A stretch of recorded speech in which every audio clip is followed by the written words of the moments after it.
2019 has been a big year for the major sponsor of Bred to Win, Inglis, with sales graduates winning some of our biggest races, the online digital platform taking off, and a continued focus on the welfare of the thoroughbreds we breed and sell.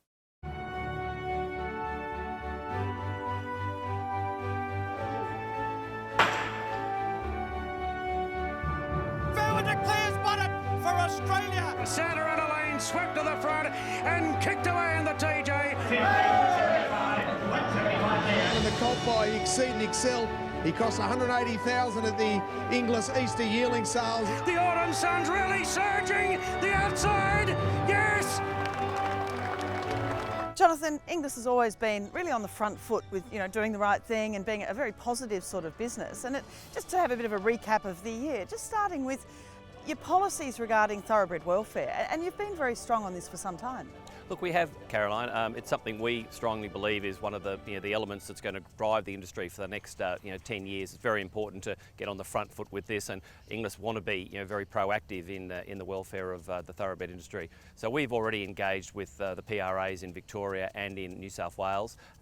One of the things we instituted some 8 or 10 years ago was a minimum price for any horse auctioned by Inglis, whether it's online or at our live auctions. So that price has been $500, which rules out any of those horse traders that are doing the wrong thing and having horses end up in places where we don't want them ending up. So we don't even see those people at our sales anymore. So in consultation with Racing New South Wales, that price is going to raise to $600 in the coming weeks. And once again, that's just an added form of protection for those horses. As well as that, probably 10 or 12 years ago, we instituted a rule on older broodmares. We were seeing that a lot of those older broodmares were not fetching prices that saw them going to the right home at the end of the day. And so we instituted a rule where if a mare turned 20 and she wasn't in foal, we were not going to offer her, whether that be online or at a live auction. And that gave the responsibility back to the breeders to do the right thing, and that's been very good. If the mare is in foal, we'll continue to sell them at 20 and 21, but not over that age. Now that's not to say, of course, that you can't breed a champion racehorse out of those older mares. We've seen it happen many, many times, but I think once again it's just protecting the image of the industry to see those older mares perhaps looked after in a more humane way.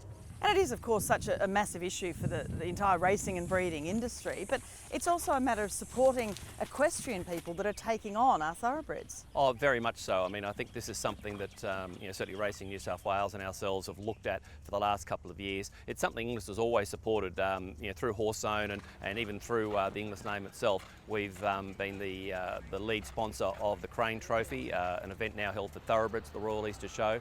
But besides that, we've always supported pony clubs and different equestrian ventures throughout the state, and it's something we're getting involved with in Victoria as well. I think you've got to look at where these horses go after they retire. It's not just a case of making sure they're in safe hands for the first 6 months after they retire. It's what are these horses going to do for the next 8, 10, 12 years, and I think if we support that level of the industry, we'll all be in a much better place. And another great innovation in the last couple of years, the Inglis online digital platform for buyers and sellers. I mean, we just saw in your most recent sale the Catkins half-sister Kitty Kin selling for $245,000. You've had some great results from this. It's just growing, isn't it? It's just remarkable. As a bloodstock auctioneer, I'm very worried it's putting me out of business. But no, look, it's been a great support for the industry in general. I think last year we turned over just shy of 13 million for the calendar year. Already this year, we're in early November or mid-November, we've turned over $20 million in bloodstock sales. They're now bi-monthly. Each sale's grossing just over $1 million. The sale we just concluded this week was another raging success. I think it's the ease of dealing with it.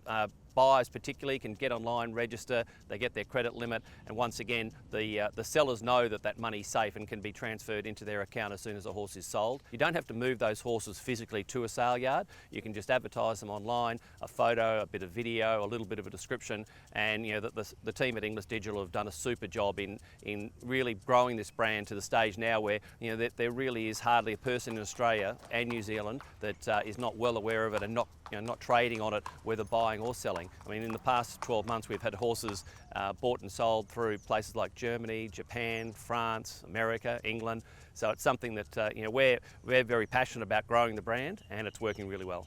Castelvecchio right over the top, has come from last. And you've also had a massive boost to, you know, your bonuses, your Inglis bonuses. I mean, every 2-year-old that does anything, even at the trials, is heading towards either the nursery, the Millennium. We've seen the Inglis banner in Melbourne won by Ideas Man, and we had Sarge on the show last week talking about the fast finishing 4th Incountable. Dame Giselle, they're all heading towards these fabulous bonus races. Look, it is. It's a decision we took when we set up the Inglis Race Series many years ago, was to spread the money throughout the year. Obviously, Magic Millions concentrate on a one-day format, and that's fine for them. But we just like the idea of spreading it between Victoria and New South Wales, of having a series of races, both 2- and 3-year-old races that trainers and owners can target. And you're right. I mean, the results this year from our 2-year-olds has been just stunning.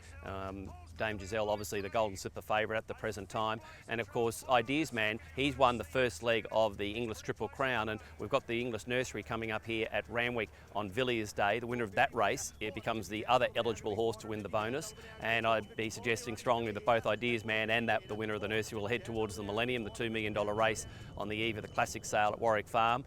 And if one of those two horses wins the Millennium, they go for a $3 million bonus in the ATC size produce, the Inglis size produce, to be held here in April. So it's a series that is growing all the time. We're having great support from owners and trainers who sign their horses up once they're sold. And yeah, I think it's going to be an exciting year ahead.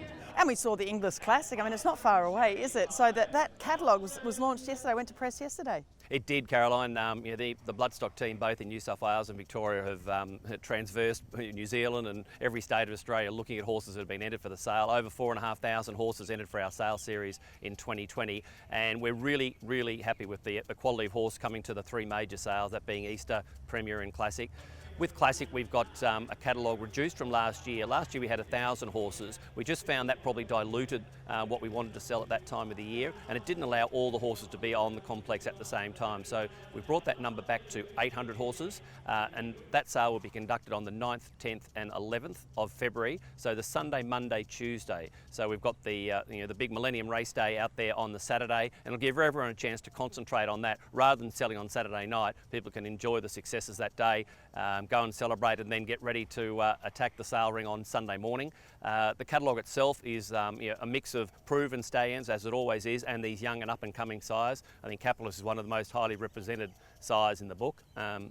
As well as the likes of Star Witness and Nakoni and these proven sort of horses, Deepfield, who's had such a great run with his 2-year-olds in the last season. So it's something we're very excited about, and that catalogue will be available, will be mailed out to all our participants in the coming week, but it'll be online by the time they are watching this interview.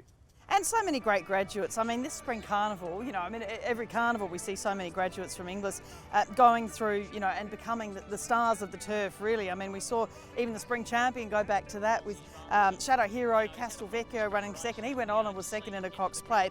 Nature Strip went through Premier, Vow and Declare went through Classic. Anyone could have bought him there. Exceedance, an Inglis Easter graduate winning the Coolmore, Loving Gabby, Dame Giselle we mentioned. All these horses are the stars to look forward to next year. Well, the busiest man at Inglis over the last month and a half has been Peter Fitzgerald, writing all those press releases after Group 1s, because it's been a stunning year for Inglis graduates. We were just talking about Classic. Obviously, Castelvecchio and Shadow Hero both came out of Classic, fought out the spring champion here. And of course, Castelvecchio, what a run in the Cox Plate. And he's a really exciting horse. Once again, he's another young colt that's now been bought for stud duties. Exceedance gave us a lot of pleasure. He was sold by Newgate Farm, bought by Vinery, and that's what the Easter sale is all about. These horses with sire potential.